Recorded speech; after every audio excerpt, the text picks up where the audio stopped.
that they would get together one day and make a little love child. She continued on this journey. She was still expressing these emotions that I was feeling that were rather deep. But I found that in drawing these feelings, I was able to identify what was really bothering me and actually work on the issues that I needed to work on.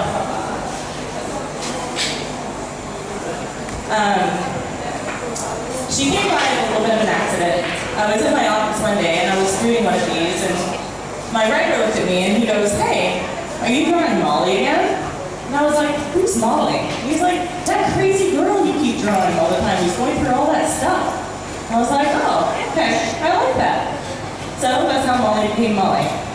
And she continued to express these feelings I was going through, like the time that I had that Craigslist roommate that just drove me crazy and I drove him crazy, and every time I went home I just felt like I was going to explode. So this is how that translated itself on paper. But she wasn't always sad. Eventually, she started to express my happy emotions as well, which was really great in its own way, because little did I know that drawing the happy moments made me appreciate them in an entirely new light.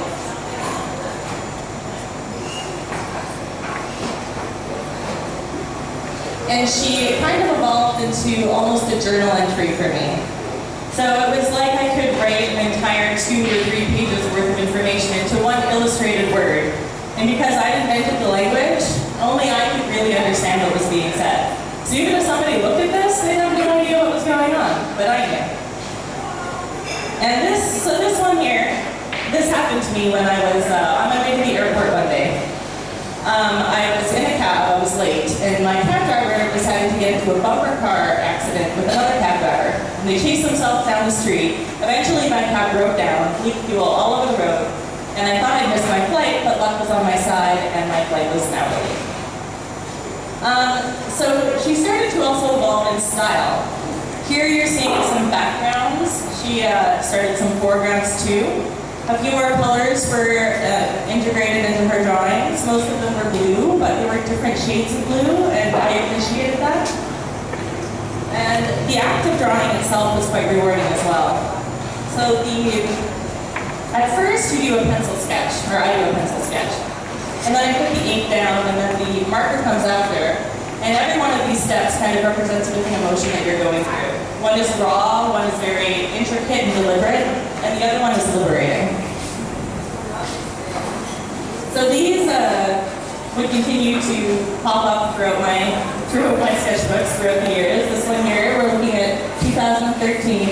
It was a Monday that I was dreading because I'd been away from work for 2 weeks and just saw the emails pile up. And I took so much enjoyment in drawing these moments in my life that I actually would just spend hours drawing something as silly as a raccoon trying to break into your apartment.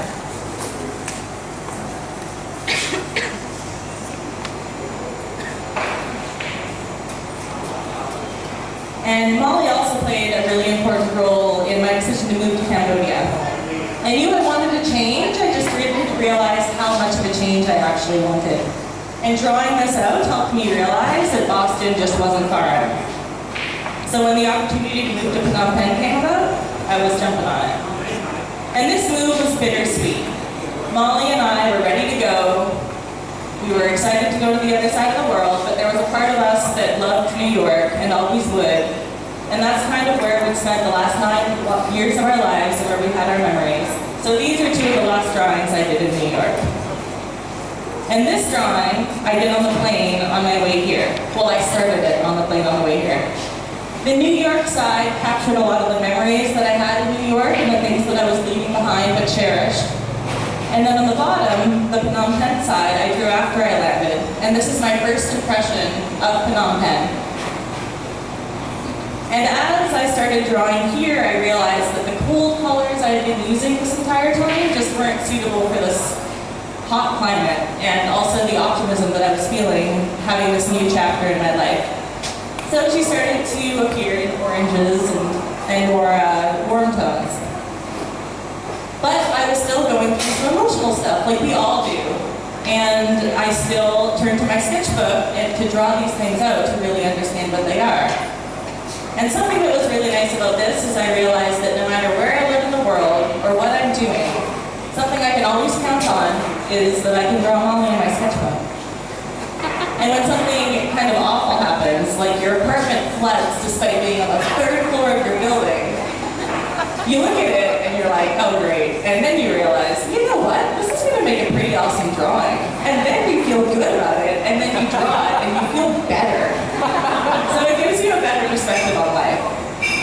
And sometimes, when you're just feeling content, it's great to draw that too. Because it really helps you appreciate that moment. Because your brain just kind of turns off, and the only thing that exists for the time that you're drawing this, or that I'm drawing this, is me and Molly and 2 hours of just contentment. So, I suggest if you're going through anything, or even if you're not, pick up a pen and just draw it out. Draw out those emotional tornadoes, and maybe you'll just learn what's really bothering you, and learn a little bit about yourself. And maybe try that tea from the last speech. That sounded good too.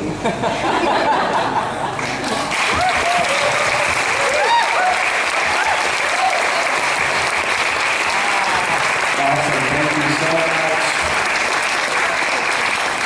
Last talk of the night, what questions do we have for Kendra? Right there, yes.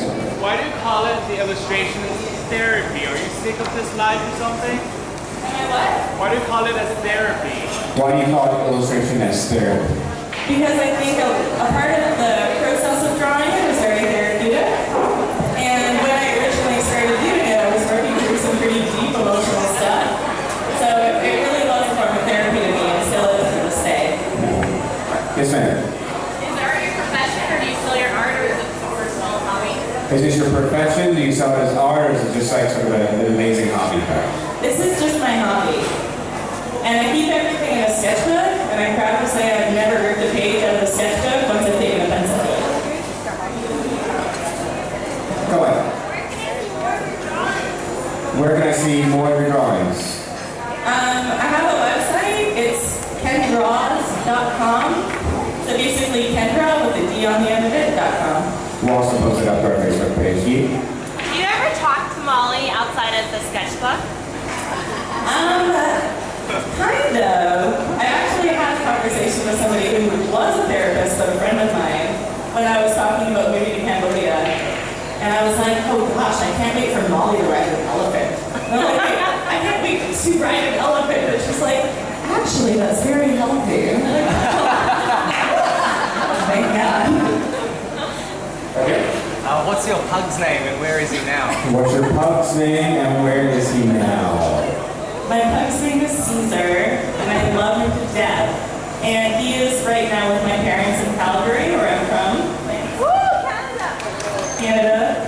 So he's enjoying the winter spring that they're having right now. And does Caesar have a therapy name? He does not have a name other than Caesar. He's just Caesar. Great question. Another question for Kendra. Anyone? Upstairs? No? Think about it. Rosal, do you have any questions?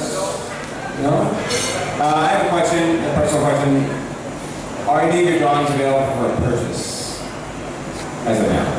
As of now, no. But if someone wants to pay a lot of money for it, then we're going to chat. How many drawings have you done in since you've arrived in Cambodia? Have I done since I've arrived? Yeah, and in total, I suppose. In total, I would guess probably at least 300. And since arriving here, maybe 15 or so. I haven't had as much time. I've been settling. Last call for any questions out there. And I think that's it. Thank you, Kendra, so much. That was awesome.